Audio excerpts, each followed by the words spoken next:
Hello, ladies and gentlemen. We have me, myself, and my co-host here, as she is always here. That's Soul. Anyways, this video is not about her.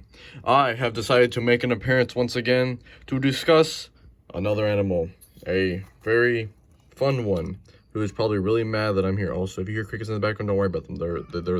They don't exist. Anyways, this is Gaia, a midline knob-tailed gecko. How old are you, Gaia? I got you in 2019, and it's been about 3 years, give or take. You were a couple months old then, so he's about 3 years old. I'll let him do his thing again.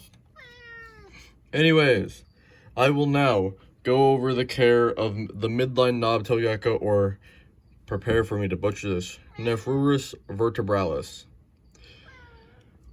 Their care is not that difficult. I'm just gonna start with, firstly, would you even enjoy owning one? Answer, probably not. Look at this guy. Look at him. Look at how feisty he is. He doesn't like it when I touch him. Yeah. Anyways, move so I don't crush you with your little hide. Oh, look, there's a roach back there. I'll probably pull that out later. Oh, go, Mr. Roach. Live your life. Live your life. Okay.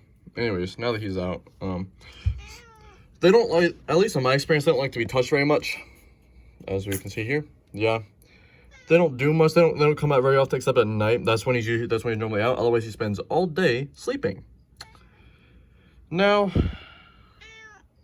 let's talk about their care of it. Cage-wise, I have mine in an 18 by 18 by 12.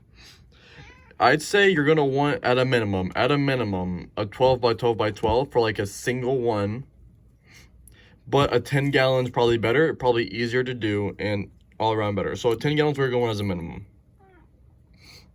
Then let's say you have the cage. Now, how do you set up the cage? You're gonna need a few things. First, you're gonna want some substrate. I just have a really thick layer of substrate. You don't need this much. I have this because my tank is like, it has plants, and these plants need to have dirt to settle into. Oh my goodness.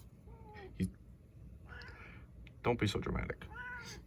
So shut up.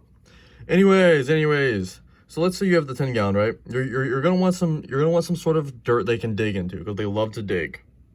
Then let's say you have dirt and a cage. You're gonna need a few things. You're gonna need at least like one hide. I just have one big hide because they don't really care. They're pretty easy animals to own. You're gonna want a few hiding places. Bam, hiding. Then as for heating, it's pretty simple. It's about 85 to 88 heating. Oh wait, and give me a second. I'm going to grab him. As you can see down there, he has little hemipenals.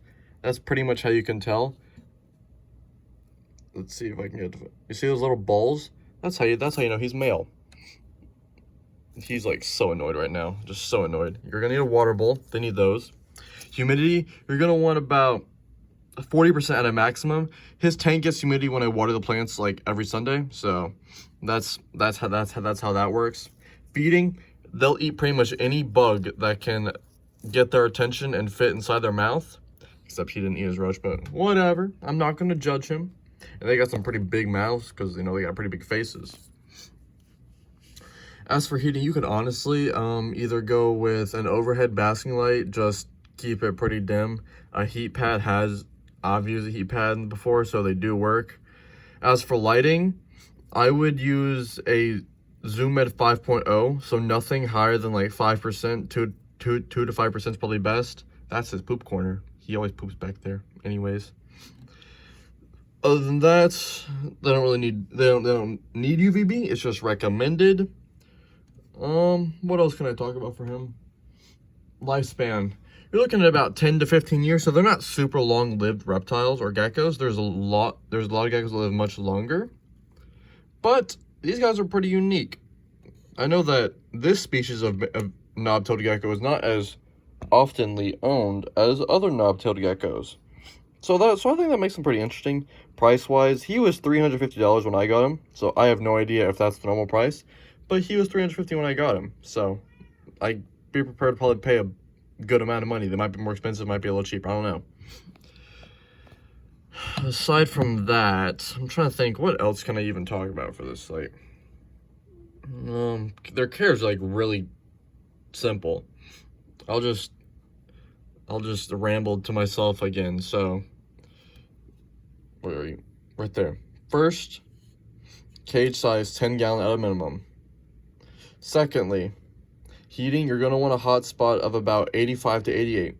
Food, you're going to want to feed pretty much any insect they can fit in their mouth that won't choke on every... I feed mine twice a week, so that would work for an adult.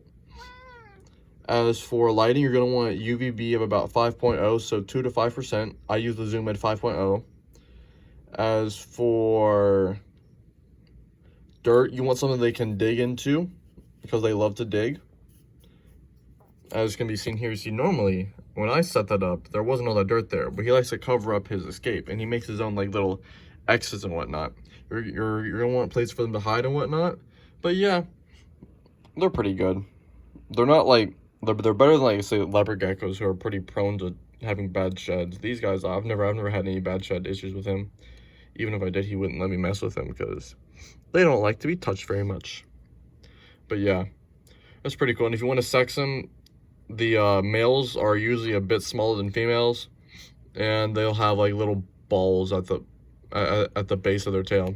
But yeah, it's pretty simple. They're pretty easy to own. I would honestly recommend them.